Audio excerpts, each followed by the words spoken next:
Hello friends, good evening, welcome back again. This is my YouTube channel Fun with Maths, myself Himani.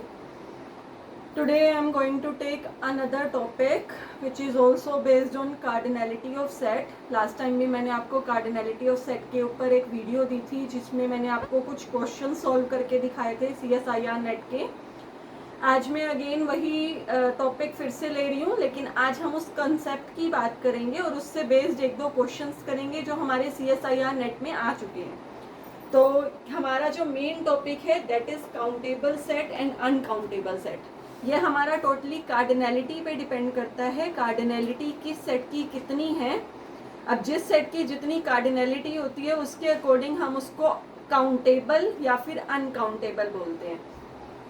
बच्चे थोड़ा confuse हो जाते हैं इस टॉपिक में, क्योंकि इस टॉपिक में काउंटेबल से बच्चे समझते हैं ऐसा सेट जिसको हम काउंट कर सकें, बट एक्चुअल में ऐसा नहीं होता है. काउंटेबल का मतलब यहाँ पे हम नेचुरल नंबर को भी इन्वॉल्व करते हैं, इंटीजर्स को भी इन्वॉल्व करते हैं. अगर मैं रियल एनालिसिस में बात करूँ तो जो काउंटेबल सेट होता है उसको अगर हम बोलें तो अगर किसी भी सेट की कार्डिनैलिटी, ये जो सिंबल है ये कार्डिनैलिटी का सिंबल है, less than equal to aleph naught हो.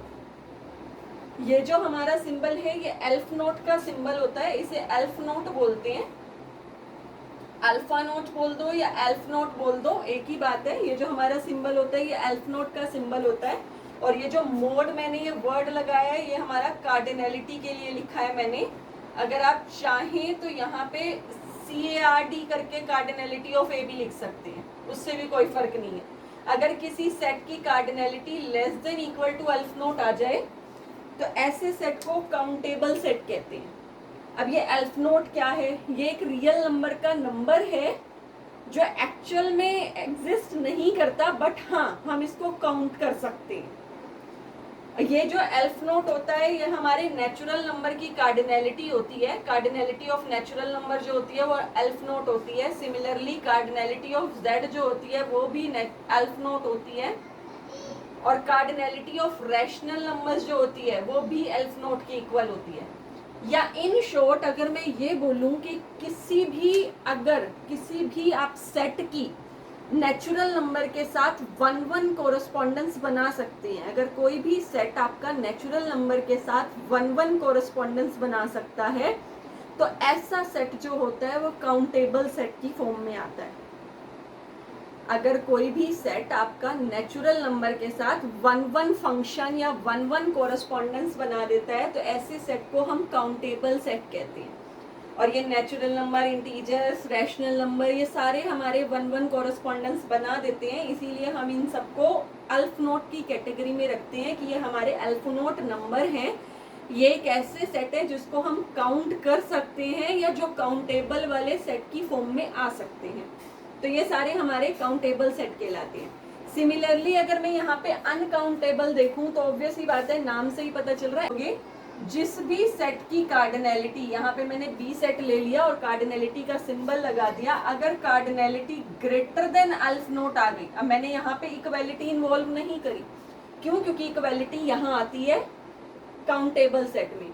अगर यहाँ पे कार्डिनैलिटी ग्रेटर देन अल्फ नोट आ गई तो ऐसे सेट जो होते हैं वो हमारे अनकाउंटेबल सेट बन जाते हैं. तो अनकाउंटेबल सेट की कैटेगरी में जो हमारे सेट हैं, जो बेसिक सेट हैं, यूनिवर्सल सेट जिसे हम बोलते हैं, जैसे यहाँ पे मैंने natural number, integers, rational number countable set की कैटेगरी में रखे, तो अनकाउंटेबल सेट की कैटेगरी में क्या क्या चला जाएगा?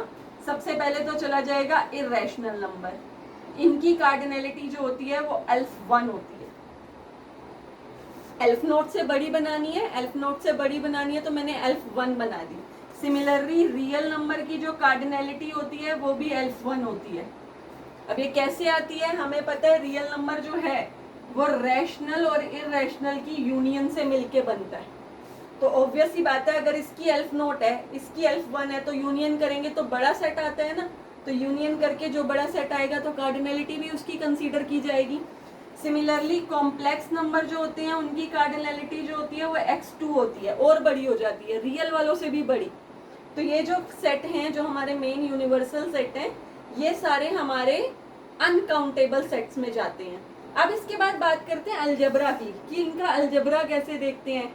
आपको कोई भी सेट दे रखा हो, कोई भी नंबर यहाँ पे, चाहे एल्फ नोट हो, चाहे एल्फ वन हो, चाहे एल्फ कुछ भी आ जाए, आप इनकी कितनी मर्जी पावर कर लो।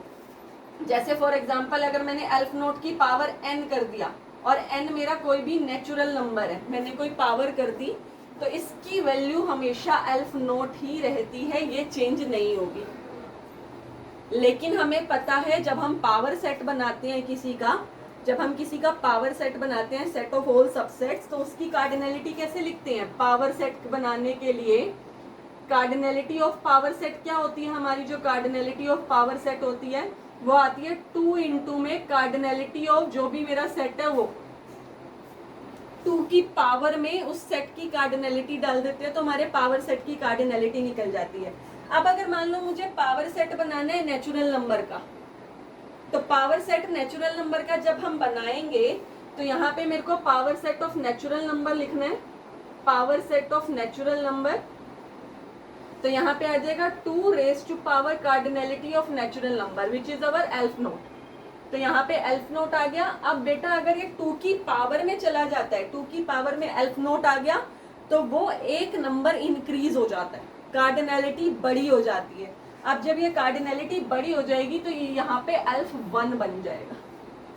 तो अगर किसी नंबर की पावर में एल्फ नोट आ गया तो वो एक नंबर इंक्रीज हो जाएगा, 2 raise to power aleph naught आ गया तो वो एल्फ 1 बन जाएगा। दैट मीन्स नेचुरल नंबर तो काउंटेबल हैं, लेकिन अगर हम natural number, integers, rational number, इन सब के पावर सेट बना दे तो ये काउंटेबल नहीं आएंगे, ये मेरे अनकाउंटेबल की कैटेगरी में चले जाते हैं, इनकी कार्डिनलिटी एल्फ 1 बन जाती है।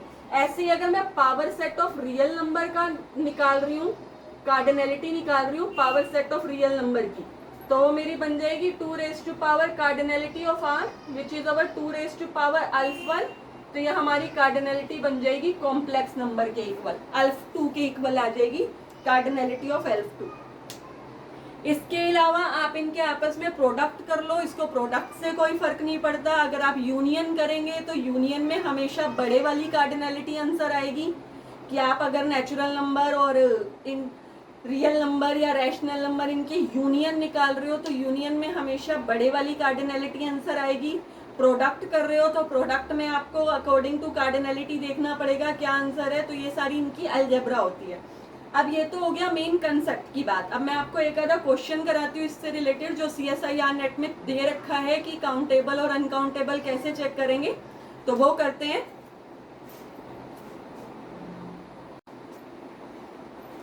ये आपको एक क्वेश्चन दे रखा है जो आपका कार्डिनलिटी पे बेस है। CSIR नेट में क्वेश्चन आया था, सी पार्ट का क्वेश्चन है, 4.75 मार्क्स का, जून 2015 में आया था, क्वेश्चन नंबर 75।